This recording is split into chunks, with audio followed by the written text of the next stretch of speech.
Welcome back, ladies and gentlemen, to another episode of How to Take It Apart. This one we're going to be looking at the Smith & Wesson Model 10 or Smith & Wesson Model 64. In front of you, you see a Smith & Wesson Model 10.5. This is a nickel finish gun. It was a police gun. Very, very beautiful gun. Barely used. Very accurate gun. And on top, this is a French police pistol. This is a Model 64.5. Bull-barreled, double action only, with an exposed hammer and Uncle Mike's grip. This is from quite a long time ago, but not that far back in the past, when France actually purchased some, and from my understanding, Century Arms repatriated them. They imported them in the United States once they were surplused by French police forces. And that's all on the information that I've discovered. If you know something different, please let me know. But just a little bit of interesting comments on these pistols. We will not be taking apart this pistol. It is very, very well fit, and it is a very beautiful, beautiful gun. And its lockup is absolutely fantastic. Of course, both firearms are empty for this video. Very, very nice gun. The Model 10 is a fantastic pistol. If you can get your hands on one, you won't be disappointed. You probably won't want to sell it.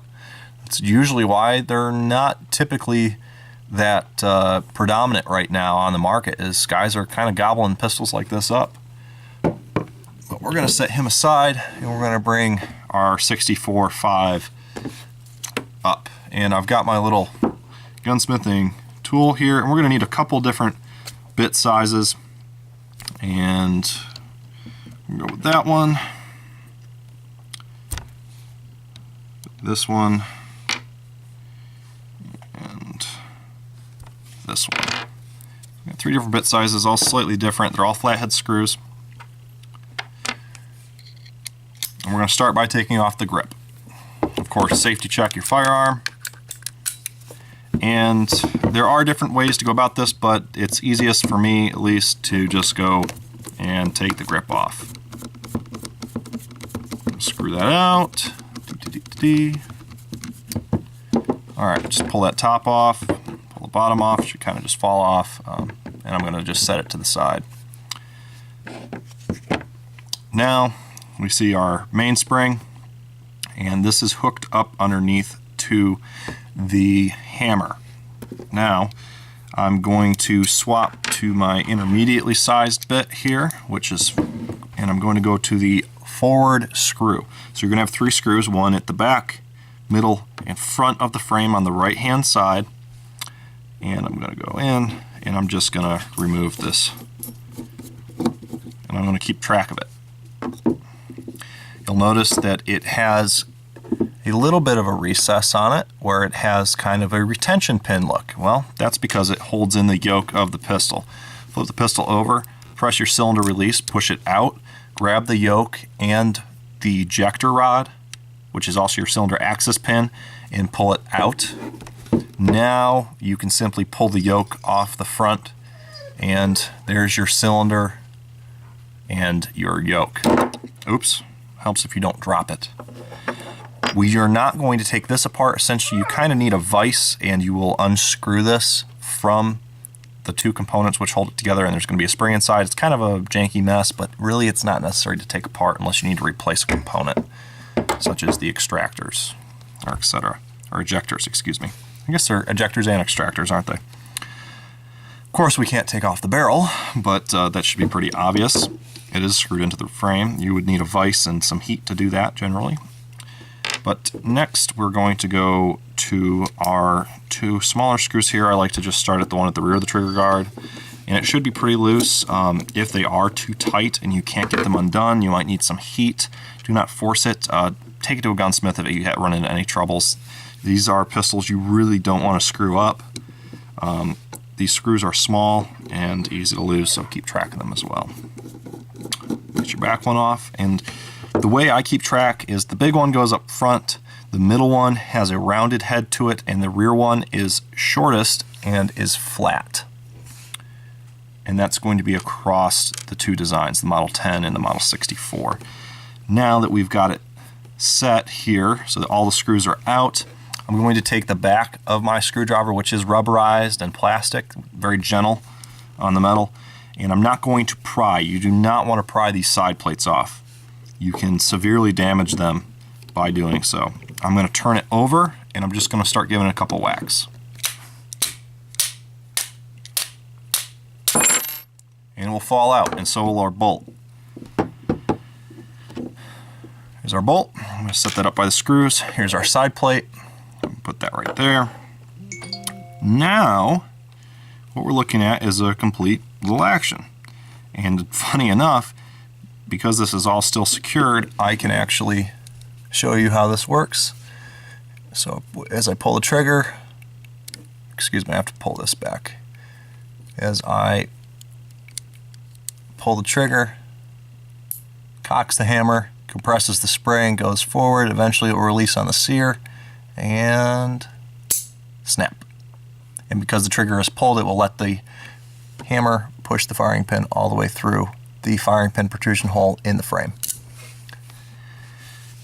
Now you won't be able to do that unless you pull back the cylinder release, because that will actually block the hammer from being pulled back when the cylinder is open. And since it's not in the gun thinks it's open. I'm going to turn the gun up on end. I'm going to take my slightly middle of the road bit here, in between the two sizes, and I'm going to unscrew this screw down on the frame. Now this is a large screw, and I guess I'm going to have to go with a tiny one. It did not want to go in. We'll just leave all these little blunders in this video. How's that sound? And we're going to unscrew this,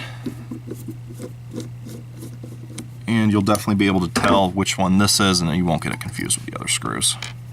Okay, we're going to leave that there. Now I can just simply push my spring out to one side or the other, pull this down. There's going to be this hinge on the hammer. It just hooks, so not anything very difficult there. As you can see, here is our cylinder release, the rear of our cylinder release, and that actually is stopping our hammer from coming back. So what we're going to have to do is we're going to have to take this and push it back, and that's as simple as grabbing it with your thumb and pushing it rearward. Now I can gently pull back and try and wiggle this guy out,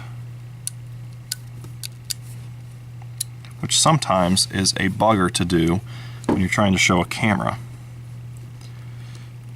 And let's see here.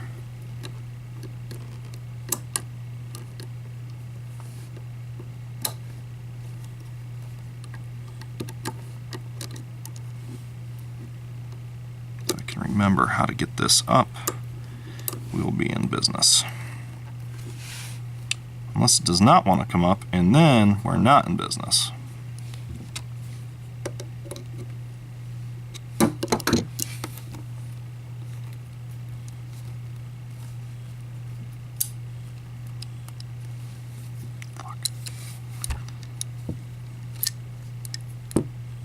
There we are.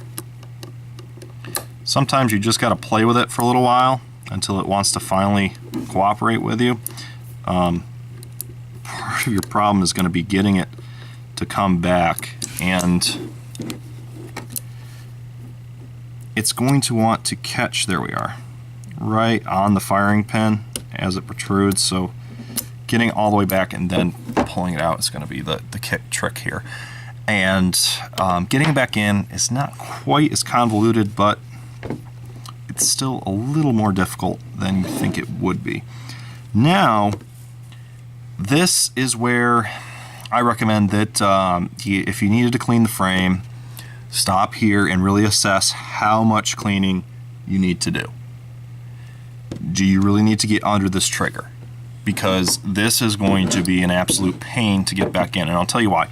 This block here is under a high amount of spring pressure. This is going to be what actuates and returns your trigger to the forward set, and also what acts to help to cock the hammer and do all of its fun stuff. I'm not completely positive in everything it does, so I may sound like a little bit of an idiot here, but it's easier watched than really described.